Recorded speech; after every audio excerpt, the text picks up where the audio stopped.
Thank you po.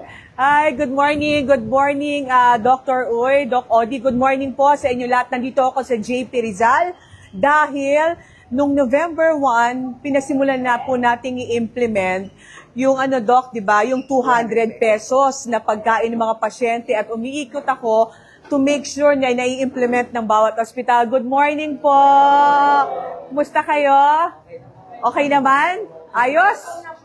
Naku, gutom na. Baka may mga pagkain pa tayo dyan, Doc Uya. Oh, hello po. Dyan muna kayo. Mag-i-inspect muna ako kung pinatutupad talaga yung 200 pesos para sa mga pasyente, ha? Sige po, dyan muna kayo. So, punta tayo, Doc Uy, sa kitchen. Doc Odi, di ba sabi ko, ha, i-double check. Kinakailangan talaga, pinapatupad to, ha, ng lahat ng ospital. Kaya, Doc, pinapa-send ko lahat ng mga pictures dahil gusto kong makita ano talaga yung breakfast, lunch, at saka dinner ng mga pasyente sa bawat ospital. Kasi wala tayong problema sa budget. May budget naman. Di ba? Nag-set up po kami kanina kay Doc. Okay. Ng breakfast. Okay, good. So, yung mga hindi pa nagsasubmit, ha, submit nyo na. Pag hindi, ako ang pupunta dyan sa ospital nyo. Oo. Sige. Ito yung ito yung kitchen. So, ito yung pagkain. Okay. So, Doc Uy, paki-explain sa akin. Ito po yung previous. Ito yung dati, di ba? Ito yung 150 pesos. Ito na po yung 200. Wow, o di ba? Ito na yung 200 pesos. Mas masarap. Ano ba to? Parang nilaga, ano? Apo. O, ang sarap nito. Yung tanghalian nyo dati na 150, Eto na ngayon, may prutas na. Umasenso ng konti, may prutas na. Happy na ako dyan. Dati po may lugaw. Ngayon po. Okay, ito dati lugaw na umagahan. Ngayon, aba, may pa-Yakult pa tayo ngayon. May kape, may Yakult. Ito, ayan.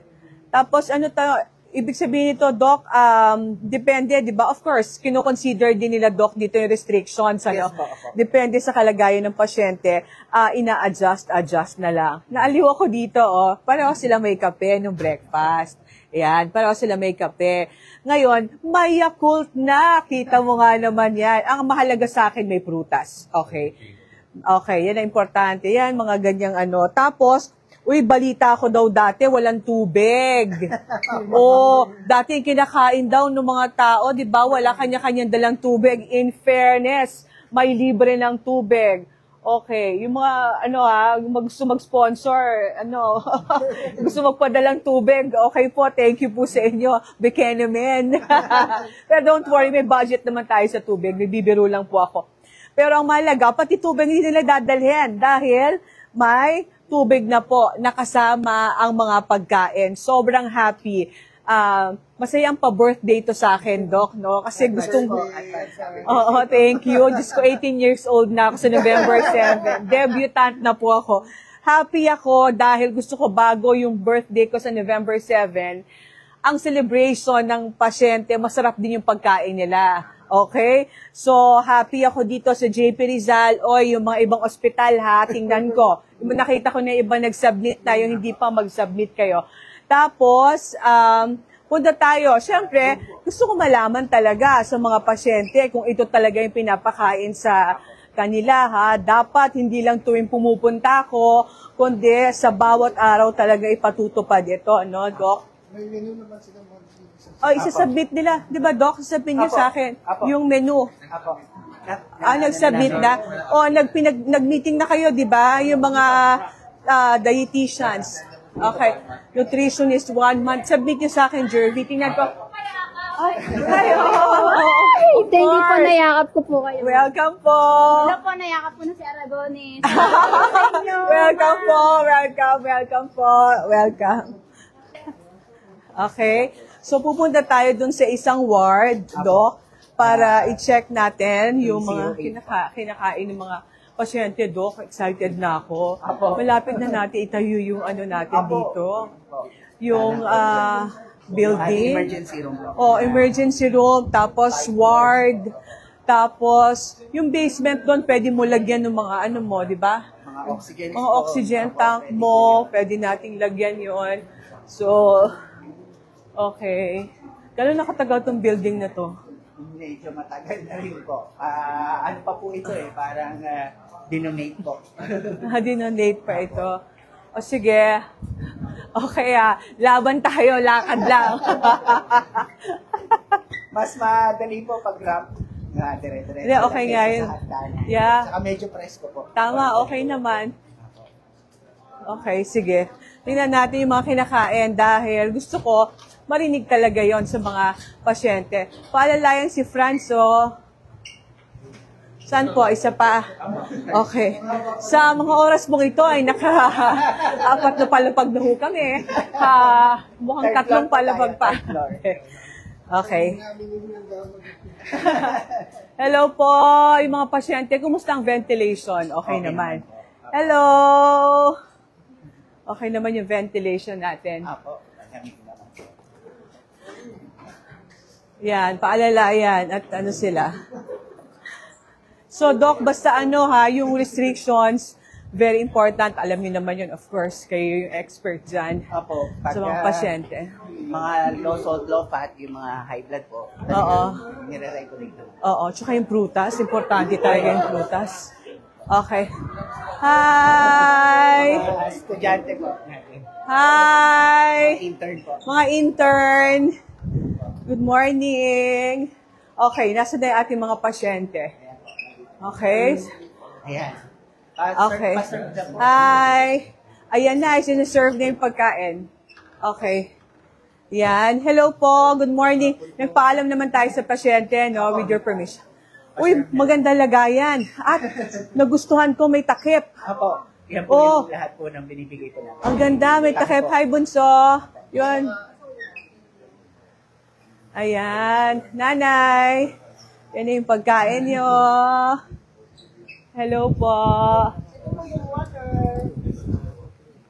Ano po? Nakakuha na po kayong gamot. Yung booklet, yung Akay-Ligaw booklet. Opo. Sige, kakain na sila. You're welcome, nanay. O si Bunso. Okay, tinan natin. Bunso,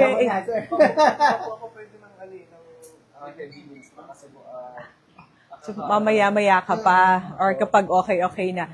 Si nanay mo na, hi, tay. Kasi ng pagkain ni tatay. Ayan, okay. Tay, tikman nyo nga. Tingnan nyo nga kung masarap.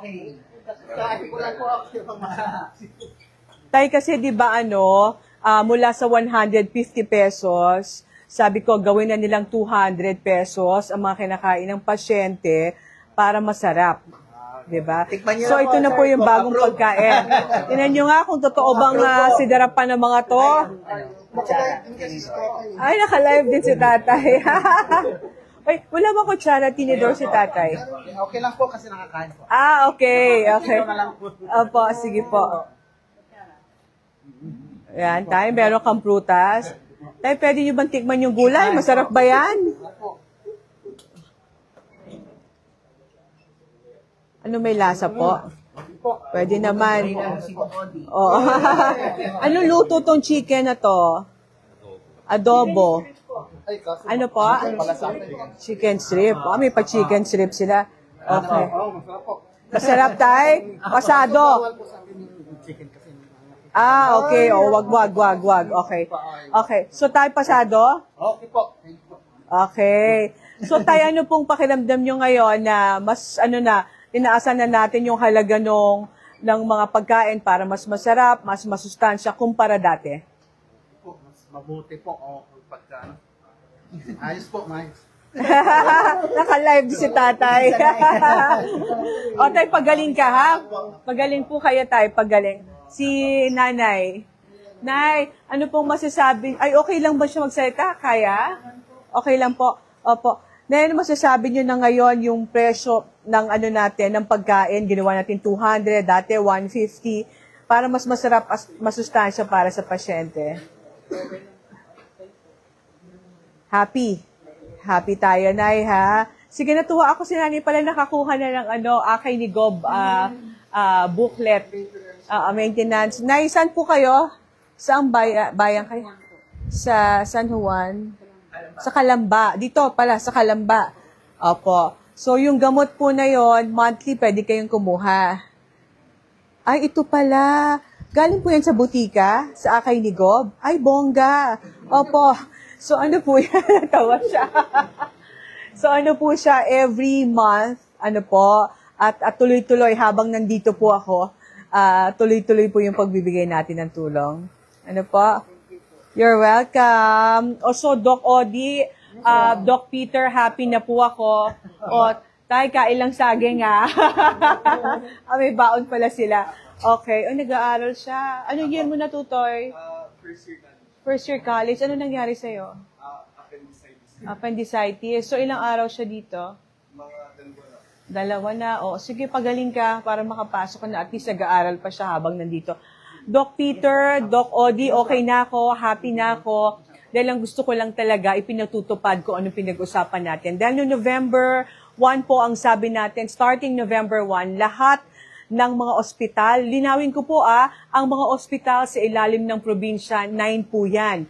Unang-una, ang San Pedro District Hospital, ang Calamba District Hospital, San Pablo District Hospital, Pakil, yung Cailies, tapos yung Bae, yung Provincial Hospital natin, LMC, ano nakalimutan ko pa? Louisiana, San Pablo. Mahayhay, at Nagcarlan District Hospital. So yun po yung under ng province, ano. Tinitiyak po natin na bukod sa inaayos natin yung istruktura, inaayos natin yung sistema sa loob ng ospital, ay tinitiyak din po natin na maayos o masustansya yung kinakain ng mga pasyente natin. Ang pinakamahirap kasi ang sama na ng pakiramdam mo, tas hindi pa okay yung pagkain, ano. Ngayon naman po, natutuwa tayo, check ang JP Rizal.